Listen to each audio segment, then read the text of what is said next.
Hey, this is your Nerd Nite Tokyo preview podcast, and I'm Andrew. I am the co-boss of Nerd Nite Tokyo. Every month, we gather three smart speakers and a curious crowd for an evening of thinking and drinking that we call Nerd Nite Tokyo. How many times have I said that now? It's at Nagatacho Grid on July 12th, and all the details are at tokyo.nerdnite.com. Nite is spelled N-I-T-E. Yeah, I know. Or on our social media. You can find us on Facebook and Twitter. Today, I'm talking with Tom Kelly. Who are you, Tom Kelly? Hi, I'm a New Zealander, and I'm a researcher at Riken in Yokohama in Japan. So I'm doing research in genetics for a national research institute. Okay. Yeah, and?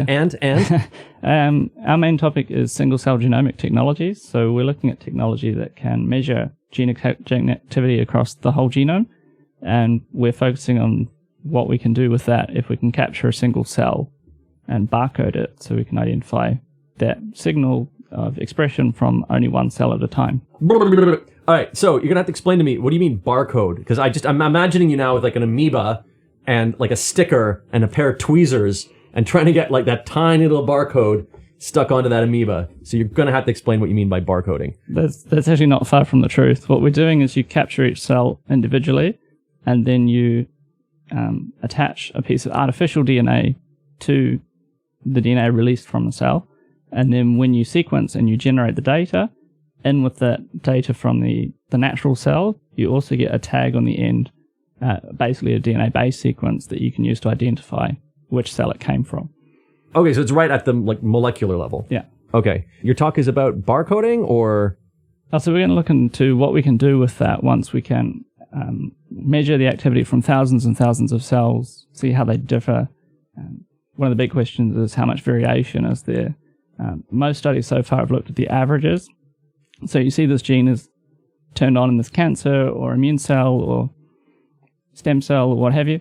And what we don't know is, are those cells turned on at the same time in the same cell, or are they a mixture in different places?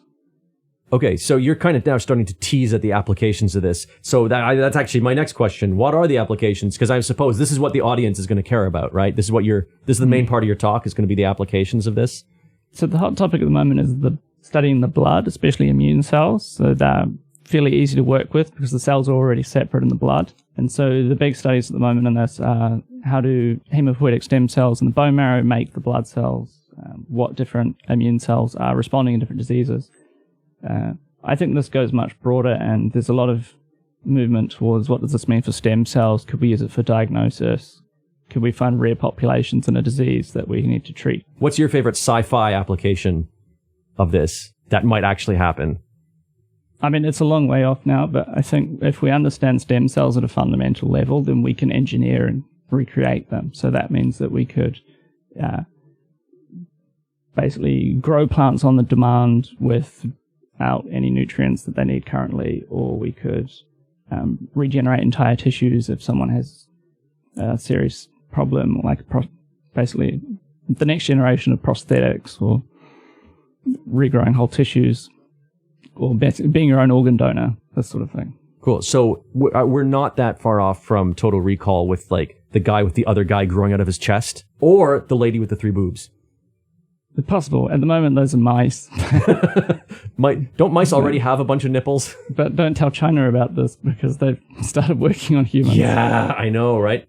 So if you weren't doing this job, what was there ever another alternate career path for you? Opera singer? Once I wanted to be an architect.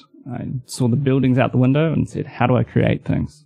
I guess in a weird way, I'm still creating things, but they're much smaller. They're much smaller. Yeah, a little easier to transport as well. Cool. Well, Tom, thank you so much. Is there a place people can find you online if they want to know more before the talk? Yeah, I have a Twitter. I'm Tom KXY. XY for chromosome. Or math as well. Tom KXY. At Tom KXY is your Twitter handle. Okay, thank you for joining us for this Nerd Nite Tokyo preview podcast. We will hopefully see you on July 12th. We being me and Tom, we are the ones sitting here. That's why I said we. See you in July. Yay!